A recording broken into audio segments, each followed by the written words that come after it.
करना। देखो आप लोग कब बताए थे कौन सी एपी के बारे में, किसके बारे में बताए थे? एपी के बारे में। एपी का फुल फॉर्म क्या होता है? Arithmetic progression. क्या होता है? Arithmetic progression. इसके लिए दो फार्मूला बताए थे। कितने फार्मूला बताए थे? दो। देखिए सूत्र क्या होता था, पहला हमारा निकालना होता था टीएन। क्या निकालना होता था? टीएन। टीएन बराबर क्या होता है? A plus N minus one into D. और हमारा एस एन, दूसरा फॉर्मूला क्या हमारा?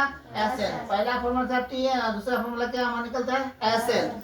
एस एन यानी कि सभी पदों का योगफल। यानी क्या होता है? N by two into two a plus N minus one into d. इससे हमारा क्या निकल जाएगा? उस पद का योगफल। यानी कि हमारा क्या निकलेगा फॉर्मूला में? S n. क्या निकलेगा? S n. एक उदाहरण लेते हैं और एक उदाहरण के अनुसार आप लोग हम समझाते हैं। देखिए क्या लिखा? समानांतर श्रेणी। कौन सा श्रेणी? समानांतर श्रेणी। इसका ही अर्थ होता है ए और पी, माने अर्थमेटिक प्रोग्रेशन। समानांतर श्रेणी को इंग्लिश में क्या बोलते हैं हम लोग? Arithmetic progression. एक सवाल दिया, देखिए 3, 7, 11 dot dot dot dot dot 14वां पद क्या होगा? एपी में 14वां पद क्या होगा? तो देखिए यहाँ पर समझने की चेष्टा कीजिए और हम लोग आप लोग को समझाते हैं। इसमें देखिए सवाल हमारा क्या दिया हुआ था? 3, 7, 11 dot dot dot dot dot का 14वां पद। कौन सा पद? 14वां पद।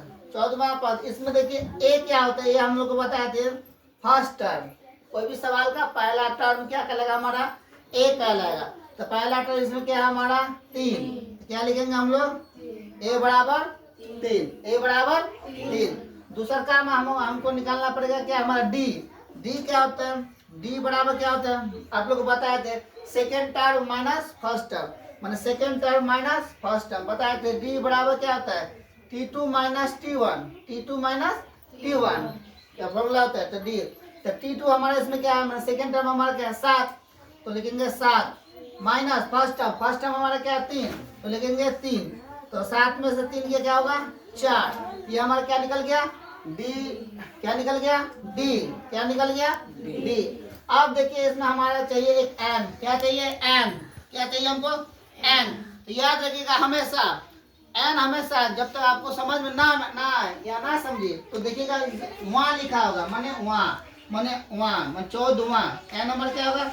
14। एन क्या होगा हमारा? 14। क्या निकलेगा? 14। तो 14वां पद क्या होगा? अभी हम लोग निकाल लेते फॉर्मूला देकर। सूत्र क्या होता है? सूत्र बताया आप लोग को। सूत्र होता है हमारा टी एन। क्या? टी एन बराबर क्या होता है हमारा? A plus N minus one into D. A plus N minus one into D. अब क्या निकल जाएगा इस सूत्र से? हमारा टी एन कि 14वां पद क्या होगा? देखिए बताइए ए हमारे पास कितना है? 3। तो 3 बताइए प्लस का प्लस एन हमारे पास कितना है? 14। एन की जगह 14 बैठा दिए माइनस 1 और डी हमारे पास कितना है? डी हमारे पास 4 है। कितना है? 4। डी हमारे पास कितना है? तो 4। तो गुना 4। अब इसको सॉल्व कर लेते हैं हम लोग। इसको क्या करते हैं हम लोग? सॉल्व कर लेते हैं। देखिए तो टी एन बराबर ये 3 हो गया। 14 में से घटा दिए। 14 में से दिया कितना हो गया? 13 गुना 4। तो 3 बराबर, अब ये गुना में 13 4 क्या है? गुना में। 13 4 किस में? गुना में। तो 13 चौके 52। 13 चौके 52। ये क्या निकल गया? 52। अब इसको जोड़िएगा तो 52 और 3 कितना हो गया? 55। 52 और 3 कितना हो गया? 55।